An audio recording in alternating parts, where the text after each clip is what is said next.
Assalamualaikum warahmatullahi wabarakatuh. Perkenalkan, nama saya Muhammad Maisha Fadillah, NIM 08051 3823 28075. Kelas A. Saya dari Ilmu Kelautan, Fakultas Ilmu Pengetahuan Alam.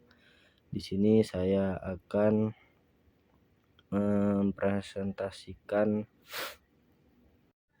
materi tentang gelombang riak dan gelombang alun untuk menyelesaikan tugas materi akhir pada praktikum mata kuliah dasar-dasar hidrodinamika.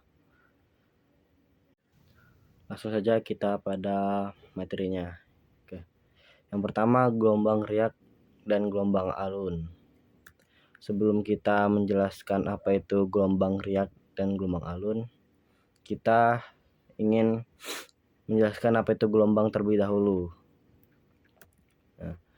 Gelombang adalah perpindahan atau transmisi energi melalui medium atau ruang tanpa perpindahan permanen dari benda atau materi itu sendiri.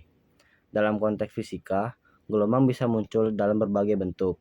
Gelombang dapat dibentuk oleh berbagai fenomena, termasuk getaran, gerakan periodik, atau peristiwa yang menghasilkan gangguan atau fluktuasi dalam medium.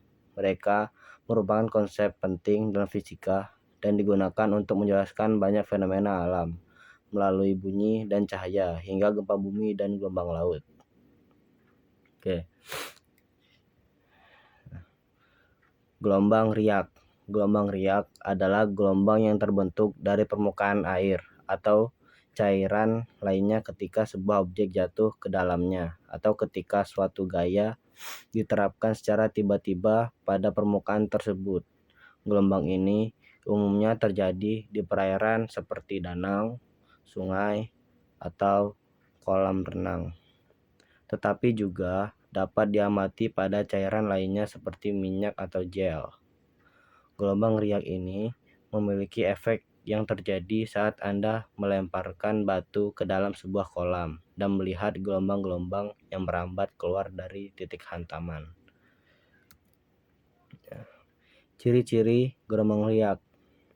Yang pertama yaitu amplitudo rendah atau kecil. Gelombang riak memiliki ketinggian atau amplitudo yang rendah, hanya beberapa sentimeter saja. Yang kedua, panjang gelombang pendek. Jarak antara puncak-puncak gelombang riak relatif pendek, biasanya hanya beberapa puluh sentimeter. Yang ketiga, frekuensi tinggi. Gelombang riak memiliki frekuensi yang tinggi, artinya jumlah gelombang yang melewati suatu titik dalam satuan waktu banyak. Yang keempat yaitu kecepatan yang rendah. Kecepatan rambat gelombang riak relatif rendah, hanya beberapa sentimeter per detik. Selanjutnya, penyebab terbentuknya gelombang riak. Yang pertama yaitu angin yang bertiup di permukaan air. Angin yang bertiup di permukaan air akan menimbulkan gangguan kecil sehingga memicu terbentuknya gelombang riak. Yang kedua yaitu batu atau objek lain yang jatuh ke dalam air. Ketika batu atau objek lain jatuh ke dalam air, akan timbul gangguan kecil pada permukaan air yang kemudian memicu terbentuknya gelombang riak. Yang ketiga, interaksi antara air dengan objek yang bergerak di permukaan. Ketika objek yang bergerak di permukaan air seperti kapal atau ikan, maka akan timbul gangguan kecil yang memicu terbentuknya gelombang riak. Oke, yang kedua yaitu gelombang alun. Gelombang alun juga dikenal sebagai gelombang tsunami atau gelombang laut pasang, adalah gelombang besar yang terjadi di samudra atau laut sebagai akibat dari gangguan tiba-tiba di dasar laut seperti gempa bumi, letusan gunung berapi, atau longsor bawah air. Gelombang alun memiliki energi besar dan dapat merambat dengan kecepatan tinggi di atas lautan, menyebabkan kerusakan parah ketika mencapai pantai. Ciri-ciri gelombang alun, yaitu yang pertama amplitudo tinggi atau besar. Gelombang alun memiliki ketinggian atau amplitudo yang besar, dapat mencapai beberapa meter. Yang kedua yaitu panjang gelombang alun.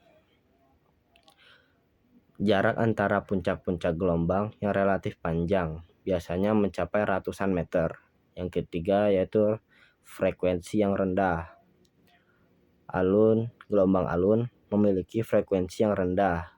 Artinya, jumlah gelombang yang melewati suatu titik dalam satu satuan waktu sedikit. Yang keempat yaitu kecepatan tinggi. Kecepatan rambatan gelombang alun relatif tinggi, bisa mencapai puluhan kilometer per jam. Selanjutnya yaitu penyebab terbentuknya gelombang alun. Yang pertama yaitu angin kencang di laut lepas. Angin kencang yang berhembus dari laut lepas selama waktu yang lama akan menghasilkan gelombang dengan periode yang panjang, yang kemudian berkembang menjadi gelombang alun. Yang kedua yaitu gangguan cuaca di laut lepas.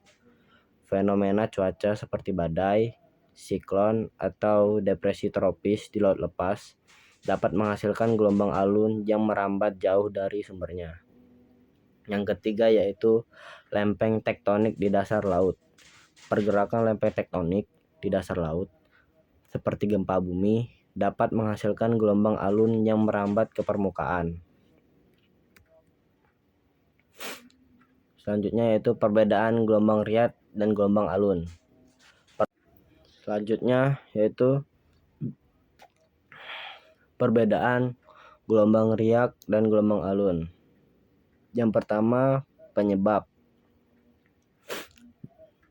Gelombang riak disebabkan oleh gangguan lokal kecil seperti benda yang jatuh ke dalam air. Sedangkan gelombang alun disebabkan oleh peristiwa geologis besar seperti gempa bumi bawah laut atau letusan gunung berapi di bawah laut. Yang kedua yaitu skala. Gelombang riak skala kecil terjadi di perairan yang relatif tenang dan efeknya lokal. Sedangkan gelombang alun skalanya besar, merambat ribuan kilometer di lautan dan bisa mencapai ketinggian yang signifikan. Yang ketiga yaitu energi. Gelombang riak energinya relatif kecil karena gangguan lokal kecil, sedangkan gelombang alun energinya besar karena disebabkan oleh peristiwa geologis besar. Yang keempat yaitu perilaku. Gelombang riak memiliki perilaku sederhana, cepat mereda dan cepat mereda. Sedangkan gelombang alun perilakunya kompleks, dapat mempengaruhi pantai atau jangka waktu yang lebih lama.